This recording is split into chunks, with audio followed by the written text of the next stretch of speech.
ரவி ரவி என்னடா? டேய் உனக்கு லெட்டர் வந்திருக்குடா. யார்கிட்ட இருந்துடா லெட்டரு? எங்க அப்பா கிட்ட இருந்து. என்ன எழுதிருக்காரு? ஐயோ என்னடா இது லெட்டர் ஐயோன்னு ஆரம்பிச்சிருக்காரு. இல்லடா நான் சொன்னேன் ஐயோ. ஏன் ஐயோ? எங்க அப்பா சின்னத்துறைக்கு லெட்டர் எழுதிருக்காராம். அதுக்கு என்ன ஐயோ? டேய் எங்க அப்பா யாரும் தெரிஞ்சா சின்னத்துறை அவர் வீட்டுல என்ன சேர்க்கவே மாட்டாரா. ஐயோ எங்க அப்பாவுக்கு மூளையே கிடையாது. அது உன்னை பார்த்தாலே தெரியுது. நீயே உங்க அப்பாவுக்கு எல்லாத்தையும் வெற்றிகரமா முடிச்சுட்டா லெட்டர் எழுதின. அதனாலதான் அவர் சின்னதுரைக்கு இப்படி எழுதிருக்காரு. இப்ப நீ என்னடா செய்ய போற? நான் நேரா சின்னதுரை வீட்டுக்கு போறேன். சின்னதுரை ஐயோ அங்க போய் எங்க அப்பா எழுதின லெட்டர் சின்னதுரைக்கு கிடைச்சதா இல்லையான்னு தெரிஞ்சுக்க போறேன். வந்துட்டான் ஈட்டிக்காரன் வந்துட்டான். டேய் நீ உள்ள போ, நான் அவங்கிட்ட பேசிக்கிறேன். டேய் என்னடா அந்த ஈட்டிக்காரன் 1 இல்ல 2 இல்ல 70,000 சாப் 70,000 சாப்ன்றானே. நீ சொல்ற பொய் எல்லாம் கணக்கெடுத்து வைக்கிறானா? டேய் நீ உள்ள போக மாட்டா? போடா உள்ள. 70,000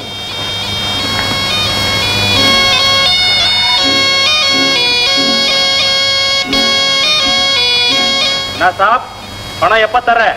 1 இல்ல 2 இல்ல 70,000 சாப் 70,000. ஏய்யா என் பேர்ல உனக்கு நம்பிக்கை இல்ல? பண விஷயத்துல நம்ம யாரும் நம்புறது இல்ல சாப். என் பேர்ல வீட்டை எழுதி தர சொன்ன எப்ப தரேன்? யோ இன்னும் 2 நாள்ல இந்த வீட்டை உன் பேர்ல எழுதி கையெழுத்து போட்டு கொடுக்குறேன். ஆனா எங்க அப்பாவும் கையெழுத்து போட்டா விக்கிரய பத்திரம் செல்லும். அதனால அவரும் ஊர்ல இருந்து வந்துட்டோம், அவர்த்தையும் கையெழுத்து வாங்கி கொடுத்துறேன். அவர் கையெழுத்து போடல சொன்னா எங்க அப்பா கையெழுத்து போடுறீங்க, அவரும் படிச்சவர் தான். அப்போ பத்திரம் சீக்கிரம் தயார் பண்ணி வீட்டை நம்ம பேர்ல எழுதி தரான். இல்ல நம்ம வழி நம்ம போறான். அப்புறம் பத்தான் இப்படி செஞ்சான்னு வருத்தப்படுறான். அவசரப்பட்டு எதுவும் செஞ்சிடாதயா. விவகாரத்தை கோர்ட் வரைக்கும் இழுத்துறாரு. எங்க குடும்ப மானமே போயிடும். அதுக்கு பயந்தாவது எங்க அப்பா நிச்சயம் கையெழுத்து போட்டு கொடுப்பாரு. நீ கவலைப்படாம போயிட்டு வா. அச்சா அப்ப நம்ம வரா சார் போறான். ரவி ரவி ஈட்டிக்காரன் போயிட்டானா? போயிட்டான்டா. நீ சின்னதுரை வீட்டுக்கு போகல? ஆமாடா நான் மறந்தே போயிட்டேன். டே முத்து அந்த லெட்டர் சின்னத்துறை கையில கிடைச்சிருமாடா? கண்டிப்பா கிடைச்சிருக்கும். இனிமே நீ அவங்க வீட்டுக்கு போகவே முடியாது.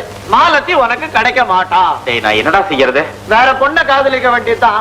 நாளைக்கு காலையில எழும்பூர் ஸ்டேஷன் போ. ஏதாவது பொண்ணு பொட்டி கிடைச்சதுன்னா தூக்கிட்டு வந்துரு. டேய் பாப்பமே போடா உள்ள.